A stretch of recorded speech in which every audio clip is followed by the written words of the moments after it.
सभी राष्ट्रवादी और सनातनी भाइयों का स्वागत है पॉलिटिकल बज़ में। दोस्तों, भारत और पाकिस्तान के बीच में जो युद्ध चल रहा था उसके बीच में अचानक से सीज फायर का ऐलान क्यों हो जाता है और अचानक से डोनाल्ड ट्रंप सोशल मीडिया पे ये पोस्ट क्यों करता है कि मैंने भारत और पाकिस्तान दोनों से बात की, दोनों सीज फायर करने को तैयार हो चुके हैं। ये पूरे विश्व के लिए बड़ा अचीवमेंट है। क्यों कहा था दोस्तों? 3 दिन पहले हम जाते हैं, इससे पहले कि अब से ठीक 3 दिन पहले जेडी वेंस ने ये कहा था पूरी दुनिया के सामने, जो कि वाइस प्रेसिडेंट है अमेरिका की, उसने कहा था भारत और पाकिस्तान के बीच में ये जो युद्ध हो रहा है इससे अमेरिका का कोई लेना देना नहीं है, इसलिए हम इसमें इंटरफेयर नहीं करेंगे। ठीक उसके 24 घंटे भी नहीं हुए कि डोनाल्ड ट्रंप ने अचानक से दोस्तों इतनी अफरा तफरी पूरे विश्व में क्यों मच गई कि डोनाल्ड ट्रंप को ये ट्वीट करना पड़ा सीज फायर का। तो दोस्तों, मैंने आपको 2 दिन पहले ही कह दिया था कि कुछ हुआ है बड़ा, जो अभी भारत के सामने या पूरे वर्ल्ड के सामने क्लियर नहीं है, लेकिन ये न्यूज आने की राह देखिए आप लोग। कुछ हमारे यहाँ पे हाइपर नेशनलिस्ट है दोस्तों, जो ज्यादा ही उत्तेजित हो जाते हैं और कहते हैं कि भाई सीज फायर नहीं करना चाहिए था, ठोक दो पाकिस्तान को। मैंने तब भी कहा था कि हमारा ऑब्जेक्टिव मोर देन अचीव्ड हो चुका है दोस्तों, लेकिन कुछ बड़ा हुआ है जिसका पता हमें 2-3 दिन, 4 दिन, 5 दिन, 1 हफ्ता, 1.5 हफ्ता बाद लगेगा। तो दोस्तों, अब वो रुझान आने शुरू हो चुके हैं, अब न्यूज बाहर आ रही है। ओपन सोसाइटी जो इन्वेस्टिगेटिव जर्नलिस्ट करते हैं, जर्नलिज्म करते हैं दोस्तों, वहां से न्यूज बड़ी निकल के आ रही है कि अचानक 24 घंटे में ऐसा क्या गेम हुआ कि अमेरिका को कूदना पड़ा बीच में कि सीज फायर कर लो, और यूरोपियन कंट्रीज भी बुरी तरह से घबरा के सीज फायर की बातें कर रही थी। दोस्तों, आपको पता है भारत ने पाकिस्तान के 11 एयर बेसेस को फूंक डाला, जिसमें एक एयर बेस था सरगोदा एयर बेस। अब सरगोदा एयर बेस दोस्तों पाकिस्तानी आर्मी एयरफोर्स के लिए इतना स्ट्रेटेजिक है कि आप कह सकते हैं पाकिस्तान अपने जितने भी एसेट्स हैं यहीं पे रखता है, मिलिट्री बड़ी इंस्टॉलेशंस यहां पे है। अब दोस्तों, इससे ठीक 30 किलोमीटर दूर एक किराना हिल है दोस्तों, एक पहाड़ी है जहां पे पाकिस्तान के वेपनरी रखता है पाकिस्तान, वहां पे न्यूक्लियर आर्सेनल्स भी वहीं पे रखता है दोस्तों। ठीक है, Kirana Hills, it's a no go zone for anyone, कोई अलाउड नहीं है वहां पे। तो पाकिस्तान के वहां पे न्यूक्लियर आर्सेनल्स भी है दोस्तों और दूसरी वेपनरीज भी है। अब कहा जा रहा है दोस्तों, इसके 2 गेट पे भारत ने बंकर बस्टर बम से दोस्तों तबाही मचा दी है, 2 बम उड़ा दिए हैं। अब इसमें पाकिस्तान अपने न्यूक्लियर एसिड्स भी रखता है। किराना पार्टी का सुबह अटैक हो गया, मजाक अटैक होया, दूजा एक और अटैक हो गया, मुसलसल अटैक हो रहे किराना पार्टी तुम।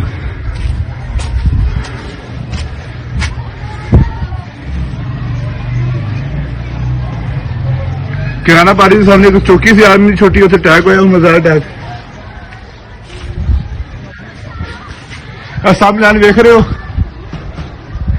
मजाक जी है।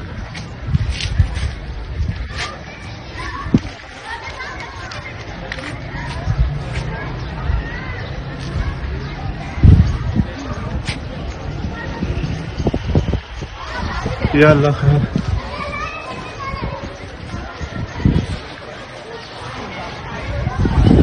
दो अटैक हो गए, 2 अटैक, 2 मिसाइल फायर हुए अभी। वॉरहेड्स, अब सोचिए कि किस तरीके से पाकिस्तान पीटा है कि पाकिस्तान ने जब देखा कि भारत ने तबाह कर दिया है, यहां पे भी हमला किया है, उसके बाद में ही उसी थोड़ी देर बाद अर्थक्वेक आता है दोस्तों पाकिस्तान के अंदर में। और ये नॉर्मल अर्थक्वेक नहीं था दोस्तों, क्योंकि कंट्रीज को पता लगने लग गया था कि कुछ तो हुआ है वहां पे। पाकिस्तान के गोटे मुंह में आ गया था दोस्तों, पाकिस्तान का दिमाग काम नहीं कर रहा था। पाकिस्तान ने कभी अपने सपने में भी नहीं सोचा था कि भारत ऐसा कर सकता है स्ट्राइक। उससे पहले पाकिस्तान ने थोड़ी ड्रामा करने की कोशिश की थी। उन्होंने सोचा था कि हम एक ब्लफ खेलते हैं जिससे America, European countries, Saudi Arabia, ये सब ब्लफ हमारा मान लेंगे और भारत को भी डर जाएगा। हुआ ये था दोस्तों, पाकिस्तानी लोगों ने एक बैलिस्टिक मिसाइल फायर किया था टुवर्ड्स दिल्ली। हालांकि S-400 ने दोस्तों उसको हवा में ही नष्ट नाबूद कर दिया, दिल्ली तक वो पहुंचा ही नहीं। फिर पाकिस्तान अपने न्यूक्लियर आर्सेनल को इधर से उधर मूवमेंट करने की कोशिश कर रहे थे दोस्तों। इन लोगों ने पूरा प्लान बना लिया था, और उसी वक्त में भारत की तरफ से दोस्तों 2 बंकर बस्टर्स आए और पूरी तरह से उनके गेटों को तबाह कर दिया। अब न्यूक्लियर जो फैसिलिटी है दोस्तों वो अंडरग्राउंड में है, तो अगर ये गेट जिस तरीके से फटा, पाकिस्तान को महीने लग जाएंगे इसका डेब्री हटाने में। अब पूरे वर्ल्ड को दोस्तों ये जो अर्थक्वेक आया था उससे पूरे वर्ल्ड को अब डर है कि रेडिएशन ज्यादा तो नहीं फैला है, कुछ ज्यादा तबाही तो नहीं हुई है, क्योंकि रेडिएशन अगर फैलता है तो 30 से 40 लाख लोग मारे जाएंगे पूरी तरह से भाई, वहां के लोकल। और पूरी दुनिया में इसका इफेक्ट जो बाद में पड़ने वाला है रेडिएशन का वो अलग। तो पाकिस्तान ने ये कभी अपने वाइल्डेस्ट ड्रीम में भी नहीं सोचा था कि भारत इस तरीके का एक्शन लेगा।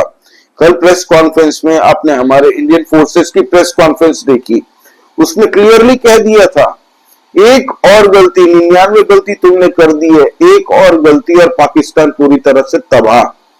हम फिर रुकने वाले नहीं है, और ये कोई सीज फायर एग्रीमेंट के बंधन में हम नहीं है, ये एक म्यूचुअल अंडरस्टैंडिंग है, ठीक है, कि तुम भी नहीं करोगे हम भी नहीं करेंगे। अगर गलती से भी तुमने एक मिस एडवेंचर किया तो वी आर रेडी।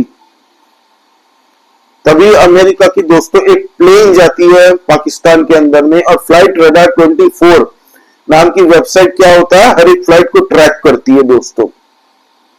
तो उसमें देखा गया है कि अमेरिका से एक प्लेन जाती है दोस्तों United states national safety administration nuclear energy के लिए। पूरी फ्लाइट गई है दोस्तों, उनकी पूरी टीम चली गई है कि रेडिएशन चेक करने के, भाई रेडिएशन कितना फैला है, ज्यादा फैला तो नहीं है, कितना डैमेज हुआ है, क्योंकि ये अगर होता है दोस्तों तो वहां पे कई लोगों की जानें जा सकती है। और बाद में दूसरा प्लेन भी देखा गया, एक कार्गो शिप भी देखी गई है दोस्तों, कार्गो फ्लाइट। उस कार्गो फ्लाइट वो इजिप्ट से था, और उसमें बोरोन लेके जा रहे थे। बोरोन एक मटेरियल है दोस्तों जिससे रेडिएशन को कंटेन करने में मदद मिलती है, उसको कंटेन किया जाता है, कोशिश की जाती है उससे, ठीक है। तो ये इस मैटर के लिए दोस्तों पूरा अमेरिका, यूरोप सबकी आंखें बाहर आ गई कि न्यूक्लियर आर्म्ड कंट्री है पाकिस्तान, उसके अंदर में न्यूक्लियर फैसिलिटी को जाके टारगेट करना इट्स नॉट ए जोक भाई। Hats off to Indian forces, hats off to Indian leadership, जो इतनी 56 इंच की छाती है भाई, मान गए। पाकिस्तान ने तो अपने सपने में भी उनकी पुराने जिन्ना की जिन कबर से निकल के बाहर आके माफी मांग रही हो कि बचा लो हमें। आसिम मुनीर भागा था पाकिस्तान से, मैंने कल के वीडियो में आपको दिखाया था कि ये पाकिस्तान से एक प्लेन जाते हुए बाहर में फ्लाइट रडार 24 में कैप्चर हुआ कि पाकिस्तान में जब नो फ्लाई जोन था, पूरा पाकिस्तान में नो फ्लाई जोन कर दिया था, उस वक्त में पाकिस्तान से चुपचाप एक प्लेन निकली थी इमरजेंसी में। आपको पता है अमेरिका के अंदर में जाके ये लोग लेट गए थे कि हमें बचा लो भारत से, बचा लो भारत से।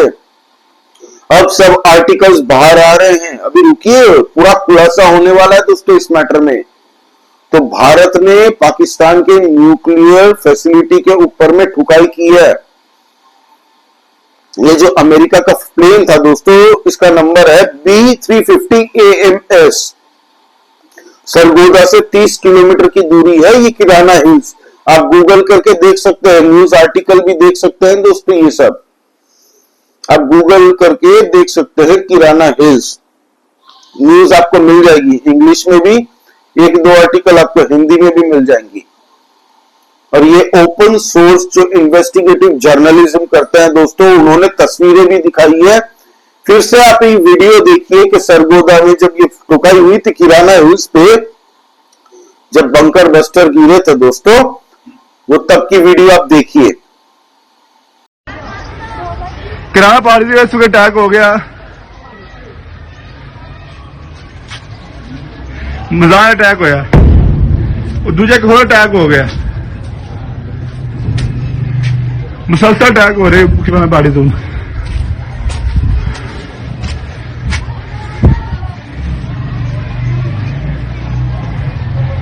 किराना पार्टी के सामने एक चौकी सी आदमी छोटी उसे अटैक होया मजाल अटैक सामने जान देख रहे हो मजाल जी है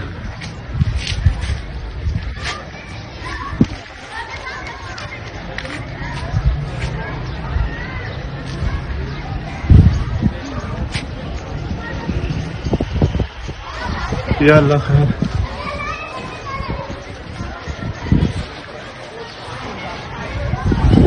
दो अटैक हो गए हैं दो अटैक दो मिसाइल फायर हुए अभी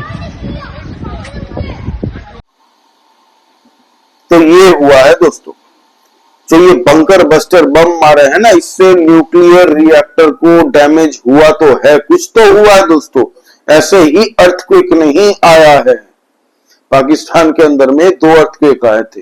ये जो पाकिस्तानी खुश होके नाच रहे थे ना कि हम भारत से जीत गए हैं, कैसे लोग हैं ये लोग यार, कैसे लोग हैं जाहिल के बच्चे, तुम्हारी लाज मौत के नाच रहे, मौत की खुशी में नाच रहे। अब इनकी मौत की खुशी में ये लोग नाच रहे, कभी देखा किसी को अपना दिवालियेपन पे नाचते हुए? ये अपने मौत का जश्न मना रहे हैं पाकिस्तानी। तो ये हाल है दोस्तों, ये है सच्चाई। अभी यही तक मैं ये वीडियो रखूंगा, आप कमेंट करके बताइए आपको क्या लगता है दोस्तों, पाकिस्तान का क्या हाल हुआ है अभी इस वक्त में, वो किस स्टेट ऑफ माइंड में है, वो पूरी तरह से हक्के बक्के हो गए। कभी उन्होंने, उनके बाप ने भी नहीं सोचा था कि भारत इतना बड़ा एक्शन ले सकता है। इनकी जो गीदड़ भपकियां थी पूरे वर्ल्ड के सामने एक्सपोज कर सकता है भारत कि ये न्यूक्लियर कुछ नहीं बकवास करता रहता है, ये खाली दुनिया को धमकाता रहता है, हम इनकी धमकी में नहीं आने वाले। ठोक दिया न्यूक्लियर रिएक्टर को ही। तो ये है दोस्तों, अब तक प्लीज आप सब्सक्राइब करिए इस चैनल को, लाइक कीजिए इस वीडियो को, और दोस्तों प्लीज कमेंट करके बताइए आपका इस बारे में क्या कहना है। जय श्री राम सभी सनातनी और राष्ट्रवादी भाइयों को, जय हिंद, वंदे मातरम।